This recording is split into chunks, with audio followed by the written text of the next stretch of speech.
할렐루야. 먼저 여러분에게 양해의 말씀을 구합니다.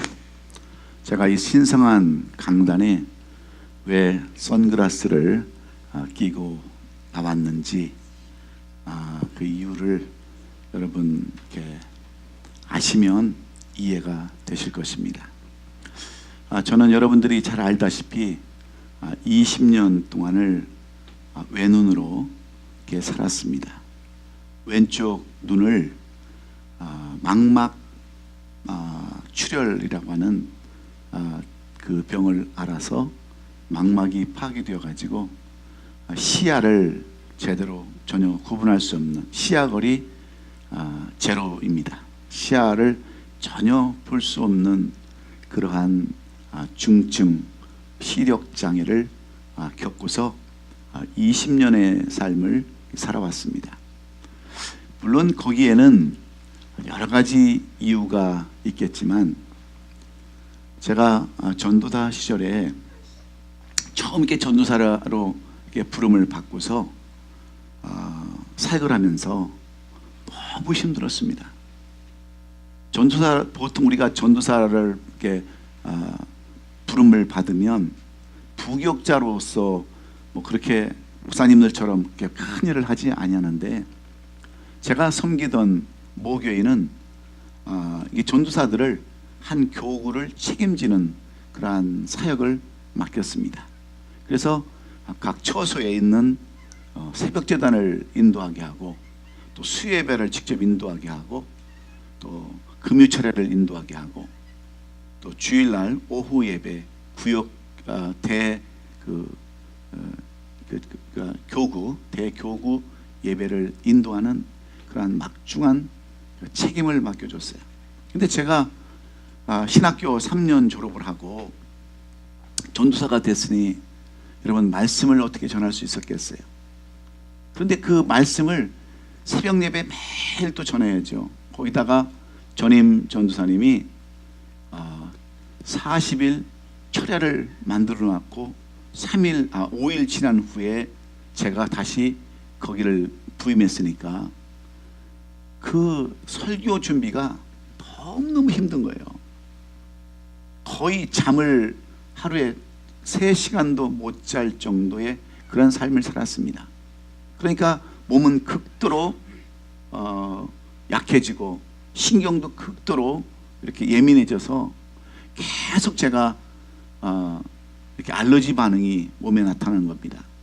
그래서 뭐 여름 봄이 되면 막 콧물이 줄줄 흐르고 아침 새벽에도 콧물이 너무 많이 나서 어쩔 수 없이 의사 처방도 없이 제가 알러지약을 그냥 일반 CVS나 뭐 월그린 같은 데 가서 그냥 사서 이렇게 먹고 그랬는데, 저는 그게 원인이 된지는 잘 모르겠습니다.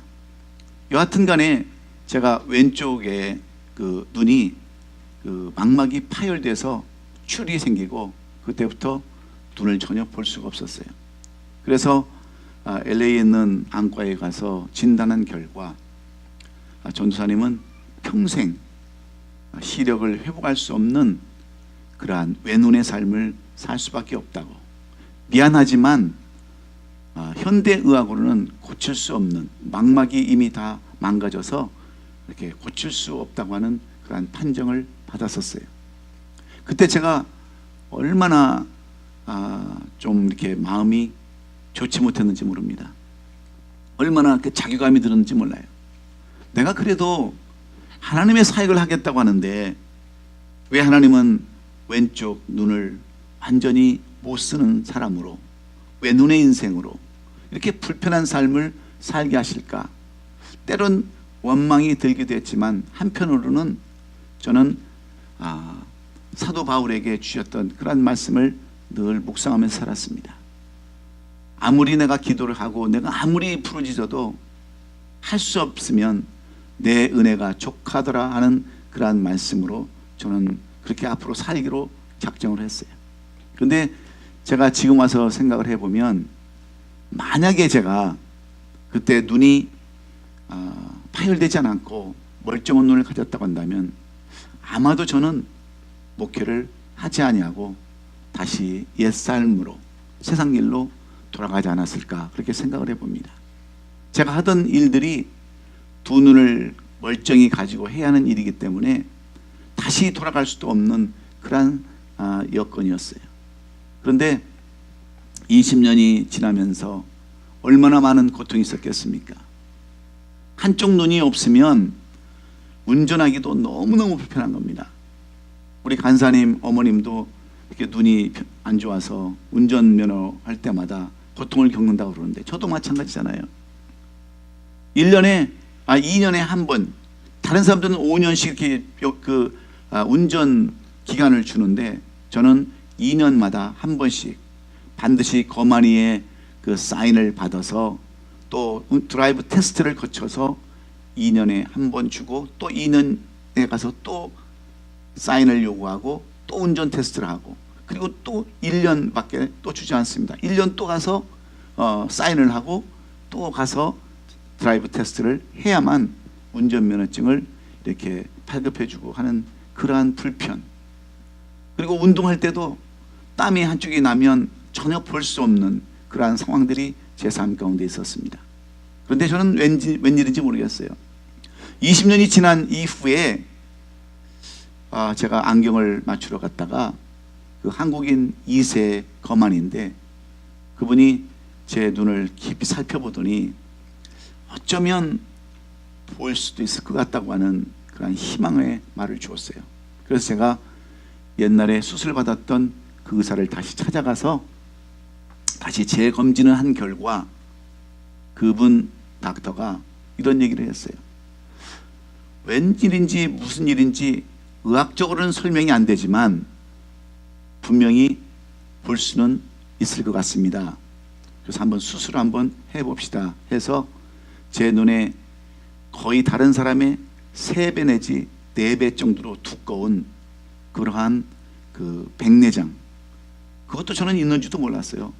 그 백내장이 을 걷어내는데도 굉장히 어려움이 있을 것 같다. 그래서 여러 가지 만반의 준비를 다 했는데 마지막으로 그 수술을 정말 성공적으로 잘 마쳤습니다. 그래서 제가 이제 안대를 하고 다음날 그 안대를 띄고 첫 세상을 보는데 여러분 그 세상이 어떤 세상인 줄 아십니까? 왼쪽 눈, 수술한 눈은 마치 LED로 이렇게 밝히는 것 같고 수술하지 않은 오른쪽 눈은 그 이런 노란 그 백열등 있잖아요. 그것으로 보는 눈과 똑같더라고요.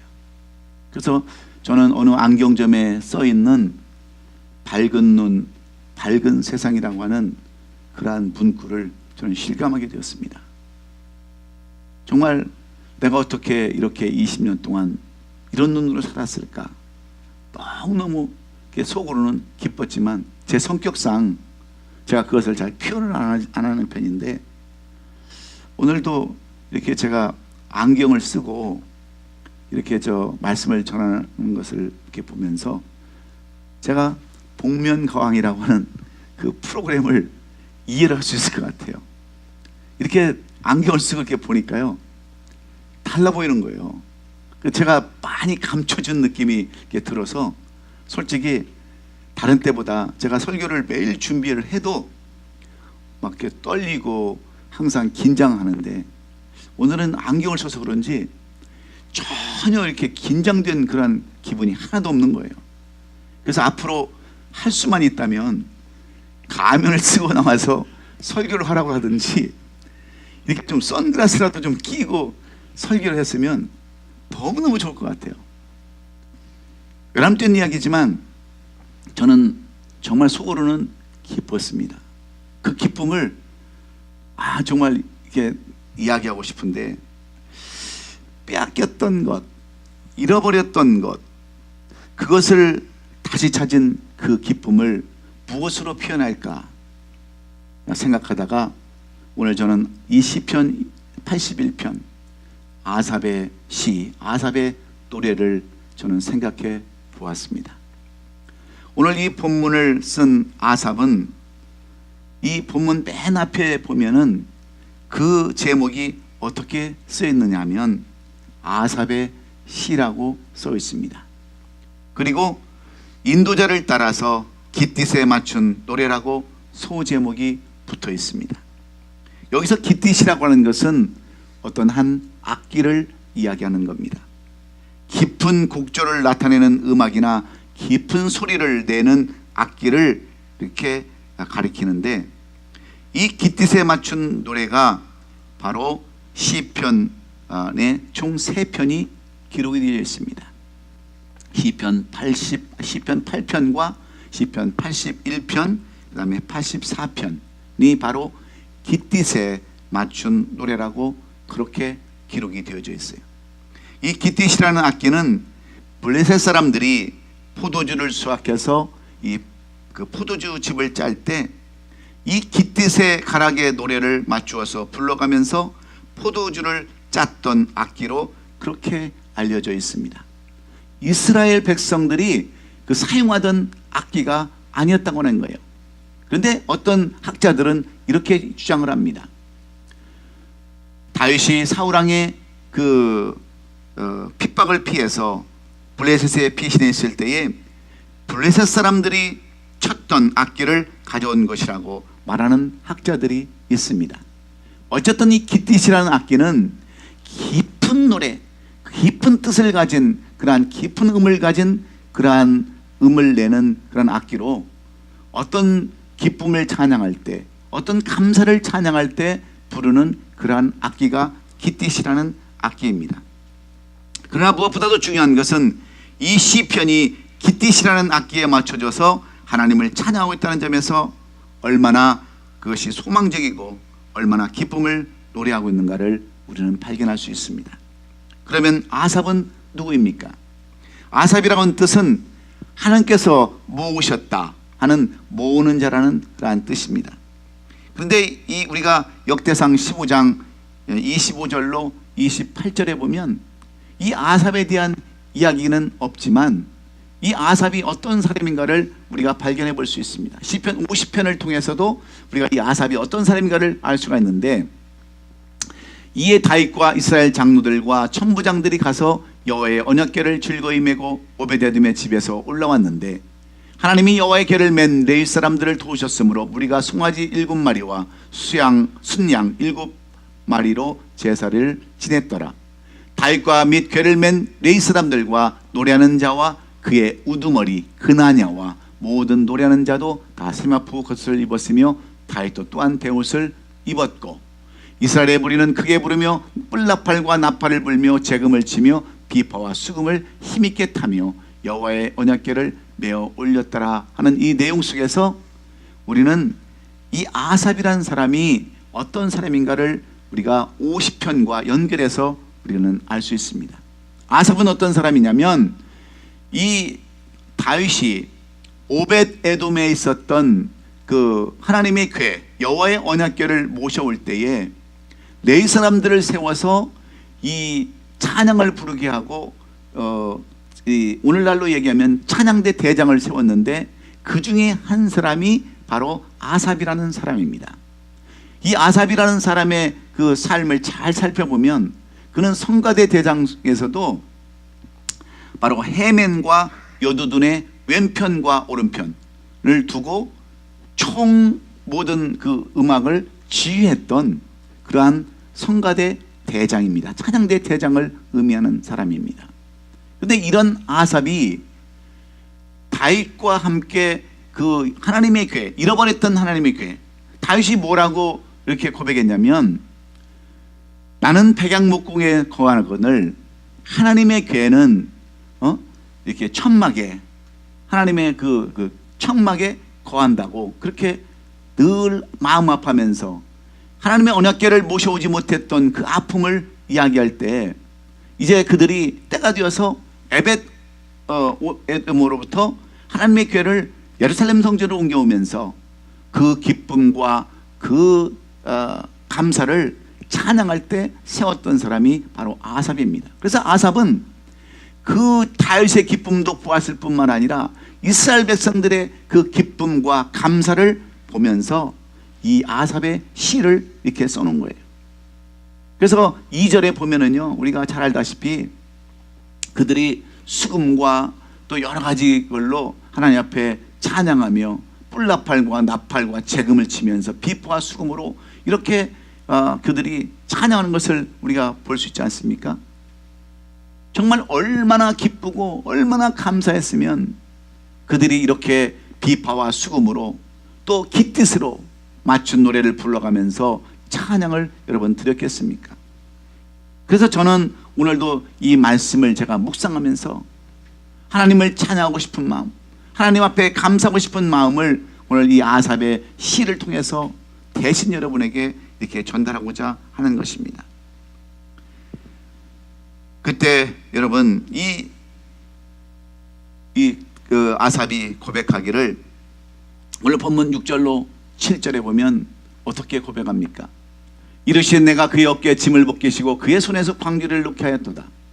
내가 고난 중에 부르짖으며 내가 나를 건졌고 우레소리의 은밀한 곳에서 내가 응답하며 무리바의 물가에서 너를 시험하였도다 하시면서 뭐라고 말씀합니까? 하나님께서 고난의 짐을 벗기시고 평안하게 하셔서 건지시며 우리를 시험하는 분이셨다라고 이렇게 고백하고 있지 않습니까?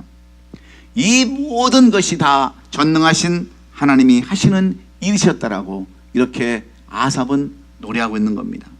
그리고 9절에 가서 어떻게 얘기합니까? 너 중에 다른 신을 두지 말며 이방 신에게 절하지 말지어다 이렇게 고백합니다. 그러면서 10절에 가가지고 그렇게 정말 다른 신에게 전하지 말고 오직 여호와께 간구하되 너는 내 옷방에 내는 여호와 하나님이니 내 입을 크게 열라 내가 채우리라 하였다고 하는 이 말이 아삽이 우리에게 주는 교훈의 말씀입니다. 그러면 어떤 역사를 허락하신다고 말씀합니까?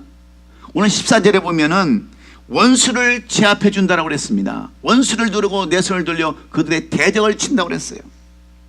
그리고 마지막에 가서 기름진 밀 반석의 그러한 반석의 꿀로 만족해 한다라고 그랬어요. 16절에 가보니까 내가 기름진 밀을 그들에게 먹이며 반석에서 나오는 꿀로 너희를 만족하게 하리라 하셨다고 하시는 말씀이에요.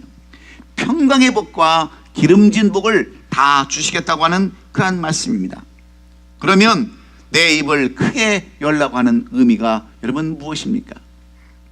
우리는 때때로 정말 기도 제목을 가지고도 입을 열지 않습니다. 그 고통 가운데 있으면서도 그 어려움 가운데 있으면서도 입을 열지 않아요. 저는 우리 세리를 보면서 또다시 어린아이들의 그 모습을 봅니다. 여러분, 애는 일단 자기에게 필요한 것이 있으면 어떻게 합니까? 울기부터 하죠. 그게 신호예요. 애들이 엄마 이리 와, 밥 줘, 전 내놔 그럽니까? 일단 아이는 입을 크게 여는 것밖에 없어요.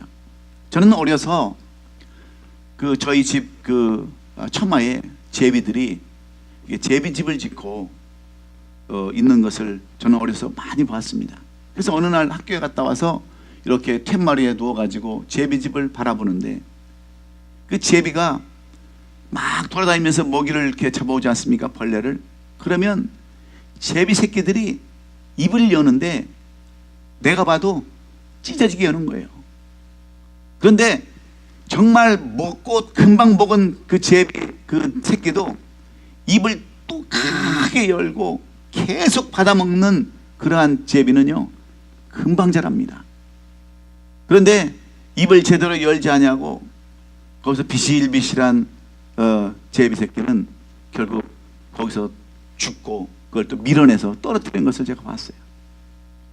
제비 새끼도 입을 크게 열면 여러분 잘 먹고 성장해서 이렇게 큰 제비로 성장을 하는데 하물며 우리가 문제를 갖고 있으면서도 기도 제목이 있으면서도 입을 열지 않으니까 하나님은 그 입을 채우지 않는다라고 이렇게 말씀하는 거예요. 여기서 말하는 입은 히브리어로 페라고 하는 그러한 뜻인데 번역하면 진술하다 그런 뜻입니다. 선언하다 그런 뜻입니다. 말하다 그런 뜻입니다. 그러니까 내 말을, 내 선언을, 내 진술을 광대하게 하라, 크게 하라, 그런 의미입니다. 어물쩡거리지 말고 담대하게 요구하라고 하는 거예요. 이것이 바로 아삽이 오늘 우리에게 주시는 교훈의 말씀입니다. 왜 그토록 입을 열지 않냐고. 여러분, 왜 입을 안 엽니까? 왜 기도하지 않습니까? 전능하신 하나님을 신뢰하지 않기 때문에 그래요.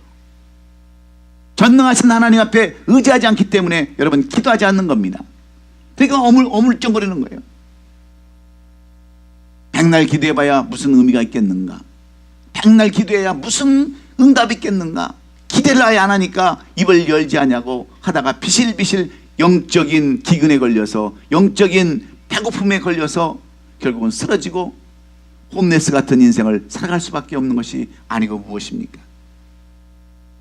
입은 때때에 따라서 먹기도 하고 말하기도 하는 그러한 기관이지만, 여러분, 입의 중요성은 이루 말할 수 없습니다. 우리의 신체의 모든 부분이 다 중요하지만 솔직히 우리는 입의 중요성을 그렇게 잘 느끼지 못합니다. 왜 그런지 아세요? 입의 기능은요, 여러 가지 기능을 정말 다 할 수 있습니다. 눈은 보이는 것밖에는 할 수 있는 것이 뭐 별로 없어요. 눈으로 여러분 레이저를 쏩니까? 눈으로 여러분 냄새를 맡습니까? 눈은 보는 것 외에는 별로 할 것이 없어요. 그러면 코는 어떻습니까?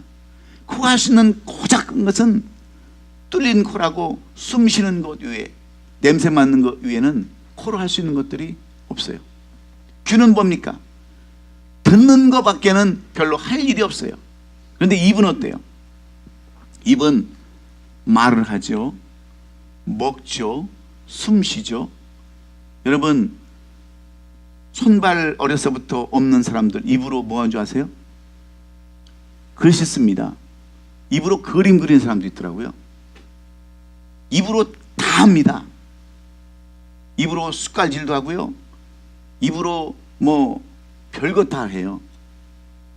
그런데 이 입을 우리가 제대로 사용하지 못하는 거예요.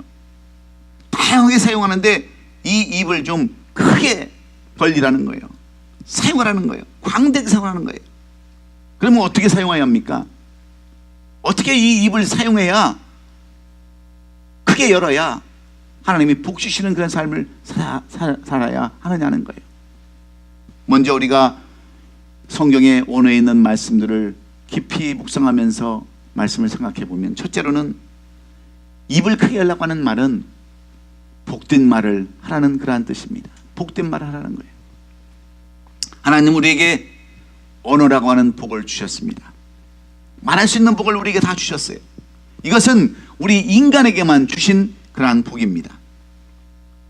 그런데 그 축복의 입을 가지고 부정적인 말이나 나쁜 말을 한다면 결국은 우리가 누구를 경멸하는 것이 되겠어요? 이 우리의 입을 주신, 축복의 입을 주신 하나님을 우리가 경멸하는 것이 아니겠습니까? 저는 눈이 망가졌어도 한 번도 제가 하나님 원망한 적이 없습니다. 이게 하나님의 뜻이라면 제가 하나님의 뜻대로 살겠습니다 하고 그것을 순종하며 받아들였지, 왜 하나님 내 눈을 이렇게 망가뜨리고 이렇게 저를 비참한 길로 인도하십니까? 라고 한 번도 그렇게 제가 원망한 적이 없어요. 오히려 하나님, 제가 만약에 이 눈 때문에 세상으로 갔다 온다면 제 인생이 무엇이 됐겠습니까? 어떤 때는 오히려 감사를 할 수밖에 없었어요. 그러니까 하나님께서 저는 그것을 보시고 눈을 회복시켜 주시지 않았나. 젊었을 때 제가 제 눈을 완전히 이렇게 해줬다고 한다면 20년간 저는 아마 세상 일 하기에 바빴을 거예요. 아직도 물속을 헤매고 다녔을지도 모르겠고 하늘을 날아다니면서 세상 것을 따라서 살 수밖에 없었을 것 같아요. 그런데 20년 동안 이 눈 하나를 멀게 함으로 인해서 저는 사실 목표밖에 전념한 것이 없습니다. 이것밖에 길이 없다고 저는 그렇게 생각을 했어요. 그런데 많은 사람들은 여러분 입을 가지고 어떻게 하는 줄 아십니까? 숱하게 부정적인 얘기를 합니다. 그 입을 가지고 남을 흉보고 깎아내리고 안 된다고 하는 그러한 부정적인 말, 나쁜 말, 쌍욕을 하면서 그 입을 사용하는 사람들, 그것을 볼 수가 있습니다. 그래서 창세기 49장 1절에 보면 야곱은 자기 자식들과 손자들에게 여러분 어떻게 여러분 축복을 합니까? 야곱이 그 아들들을 불러 이르되 너희는 모이라. 너희가 후일에 당할 일을 내가 너에게 이르리라. 너희는 모여 들으라. 야곱의 아들들아 너희 아버지 이스라엘에게 들을지라 하면서 그 아들들에게 축복을 하는 거예요. 근데 여러분 놀랍게도 그 축복대로 아버지가 한 그 이야기대로 그대로 여러분 이루어지지 않습니까? 민수기 6장 22절로 27절의 말씀에 봐도 똑같은 말씀입니다. 모세로부터 축복을 들었던 누구죠? 아론. 아론은요 이 모세로부터 축복을 들은 그대로 그는 아론의 뒤에서 제사장 역할을 감당하면서 하나님 앞에 기도하고 간구함으로 말미암아 이스라엘 백성들을 인도할 때 이스라엘 백성들의 구름 기둥으로 불 기둥으로 하나님께서 그들을 보호하셨어요. 그들은 때때에 따라서 반석에서 물을 나게 하시고 만나와 메추라기로 그들을 먹이게 하시며 40년 동안 신발이 닳지 않도록 옷이 헤어 닳지 않도록 하나님께서 그들을 그렇게 보호해 주신 줄로 믿습니다. 마음껏 사용해서 이스라엘 백성들이 광야에서도 그렇게 편안한 삶을 살게 하셨어요. 그래서 누가복음 10장 5절로 6절에서 어느 집에 들어가든지 먼저 말하되 이 집에 평안할지어다 하라. 만일 평안을 받을 사람이 거기 있으면 너희의 평안이 그에게 머물 것이요 그렇지 않으면 너에게로 돌아오리라. 이 입을 통해서 먼저 축복을 빌라는 거예요. 우리의 이 입이 축복의 권한을 가지고 있기 때문에 그 집에 들어가서 축복을 빌되 그 사람들이 그걸 받지 않으면 그 축복이 너에게 돌아온다라고 이렇게 말하고 있는 겁니다. 여러분 우리의 뚫린 입이라고 저주하거나 부정적인 말을 하는 것이 아니라 우리의 입을 가지고 축복으로 사용하라고 하는 말씀이 아삽이 우리에게 주는 권면인 줄로 믿습니다. 그래서 말을 잘해야 되는 거예요. 말을 잘하면 말에 실수가 없으면 온전한 사람이라고 그랬습니다. 그런데 우리는 말을 너무나도 함부로 해요. 농담도 함부로 하고 말도 함부로 하고 말대로 되는 거예요. 자기 스스로 그 말을 먹고 사는 거니까. 오늘부터 여러분들이 정말 아삽처럼 하나님을 찬송하고 하나님 앞에 감사로 여러분 제사를 드리기를 원하는 그런 삶을 살기로 한다면 입술에 아름다운 열매가 맺히기를 주의 이름으로 축원합니다. 입을 잘 놀려야 돼. 입을. 그래서 항상 감사를 말하고 항상 찬양을 얘기하고 항상 좋은 것, 긍정적인 것을 이야기하는 저와 여러분이 될 수 있기를 주의 이름으로 축원합니다. 두 번째로 입을 열라고 하는 것은 큰 인격을 가지라는 거예요. 큰 입을 가지라는 것은, 큰 입을 벌리라는 것은 큰 인격을 가지라는 겁니다. 우리는 먼저 그 사람이 어떤 사람인가를 알려면 무엇을 보면 압니까? 모습을 보면 압니까? 그 사람의 말을 하는 것을 보면 그 사람의 인격을 우리는 알 수 있어요. 그 사람이 어떤 말을 하는가, 선한 말을 하는가, 악한 말을 하는가, 좋은 말을 하는가, 좋지 못한 말을 하는가, 아름다운 말을 하는가, 아름답지 못한 말을 하는가에 따라서 그 사람의 인격을 우리가 생각해 볼 수 있습니다. 그런데 좋은 말하는 사람들은 여러분 인격이 좋은 사람들이에요. 왜냐하면 마음에 있는 것이 그대로 나오기 때문에 그렇습니다. 우리가 잘 아는 요셉 보세요. 형들에게 시기를 당해서 팔려갑니다. 죽을 고비를 넘깁니다. 결국은 종으로 팔려가잖아요. 그런데 이러한 요셉이 어려움을 다 겪고 나서 애굽에 가져왔을 때 형제들을 만나면서 처음 한 얘기가 뭡니까? 저 같았으면 야 저들을 다 불러다가 먼저 주리를 틀고 고문을 좀 하고 고통을 좀 주어라. 저 같으면 그랬을지도 모르겠어요. 그런데 여러분 요셉은 그러지 않았습니다.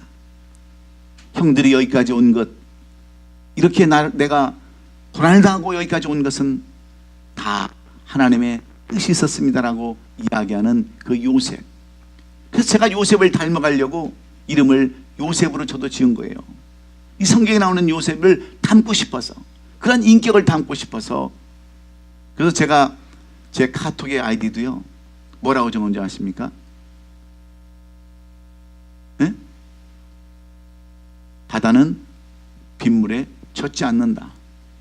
좀 큰 인격을 좀 가지려고, 네? 좀 넓은 마음을 가지려고 그렇게 한 거예요. 바다는 여러분 빗물에 절대로 젖지 않습니다. 좀 그런 것도 좀 쓸 때 좀 고상하게 좀 쓰세요. 큰 인격을 가진 사람이 결국은 큰 일을 할 수가 있고, 그릇이 커야 여러분 큰 복을 받을 수 있지 않습니까? 그냥 좁아 터진 것을 이 많은 것 가지고 거기다 목숨 거는 사람들이 얼마나 많이 있어요. 이게 죽을 일도 아닌데 조그마한 일 가지고 목숨 거는 사람들이 너무 많다니까요. 돈 몇 푼 때문에 거기다가 자기의 인격까지 다 망가뜨리는. 저도 옛날엔 그랬어요. 그런데 제가 목회자가 되고 이렇게 목회의 어려움을 많이 겪으면서, 시련을 겪으면서 하나님께서는 계속해서 줘라, 베풀어라, 나눠라 하는 그러한 마음을 갖게 되고, 저도 속이 좀 넓은 편은 아니에요. 그렇지만 자꾸 넓혀가려고 애쓰는 거예요. 왜냐하면 그런 사람들이 결국은 하나님 앞에 감사할 수 있고, 그런 사람들이 결국은 찬양할 수 있기 때문인 줄로 저는 믿습니다. 마지막으로 큰 입을 크게 열라고 하는 것은 기도하라고 하는 뜻인 줄로 믿습니다. 부르짖으라는 거예요. 매달리라는 거예요. 기도할 때 소박한 기도도 좋습니다. 의미 있는 기도도 좋지만, 기도는 꿈과 소망을 가지고 간절하게 부르짖어야 한다는 거예요. 예수님의 기도 한번 보세요. 겟세마네 동산에서 얼마나 처절하게 예수님은 기도하셨습니까? 심지어는 땀방울이 핏방울이 되도록 그렇게 기도하셨다라고 예수님의 기도에 대해서 말씀하고 있어요. 여러분, 예수님이 뭐가 부족해서, 하나님의 아들이신, 동등함을 취하기에 부족함이 없으신 그런 하나님께서 왜 그토록 하나님 앞에 간구하셨겠습니까? 하나님께서 이 시편 82편을 통해서 입을 크게 열라고, 간구하라고, 부르짖으라고 그렇게 말씀하셨기 때문인 줄로 믿습니다. 우리가 잘 아는 인도의 위대한 선교사 윌리엄 캐리는 구두 성공이었어요. 비록 가난해서 조그마한 가게를 내놓고 구두를 꼬매고 구두를 닦아주는 그러한 직업이었지만, 그는 큰 포부를 가지고 그 조그마한 자기의 구두방에다가 세계 지도를 붙여놓고서 기도를 했습니다. 하나님, 이 세계를 나의 교구로 삼게 해주세요. 이 세계를 복음할 수 있도록 도와주세요 하고 기도했을 때 주위에 있는 사람들이 막 웃었어요. 비웃었어요. 구두나 잘 닦고 구두나 잘 고치고 하지, 무슨 이 조그마한 구두방에서 세계 지도를 펴놓고 세계에 있는 영혼들을 위해서 기도하냐고 여러분, 오는 손님들이 비웃었습니다. 그러나 그는 세계를 품고 큰 꿈을 가지고 기도했을 때 마침내 그의 이름은 현대 선교의 아버지라고 하는 이름, 아름다운 이름으로 영원히 세계 선교 역사에 남는 이름으로 남아 있습니다. 여러분도 오늘 이 아삽의 노래처럼 하나님을 기띠 뜻으로 맞춰서 노래하고 싶은 분들이 계십니까? 하나님께서 나를 이렇게 축복하셨다고, 하나님께서 나를 이렇게 사랑하셨다라고 그렇게 기띠스로 맞춘 노래로 여러분 하나님을 찬양하고 싶으십니까? 그러면 여러분 입을 크게 여십시오. 어떤 입을 크게 열어야 합니까? 복된 말로 입을 크게 여십시오. 그리고 큰 인격을 가지고 여러분 모든 사람들을 대하십시오. 그리고 여러분 간절하게 부르짖으십시오. 그러면 하나님께서 반드시 응답해 주시는 줄로 믿습니다. 여러분을 아삽처럼 세우셔서 기뜻에 맞춘 노래를 부르는 사람으로, 아삽이 이렇게 하나님을 찬양하며 경배했다라고 이 아삽의 시를 써놨던 것처럼 여러분에게도 그런 역사가 임할 줄로 믿습니다.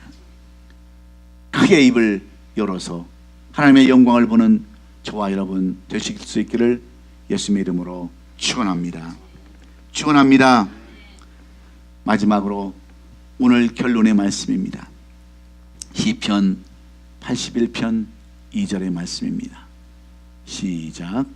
시를 읊으며 소고를 치고 아름다운 수금의 비파를 아뢰울지어다. 여러분이 그런 저와 여러분이 될 수 있기를 주의 이름으로 축원합니다. 기도하겠습니다. 고마우신 주님, 이렇게 연약한 저희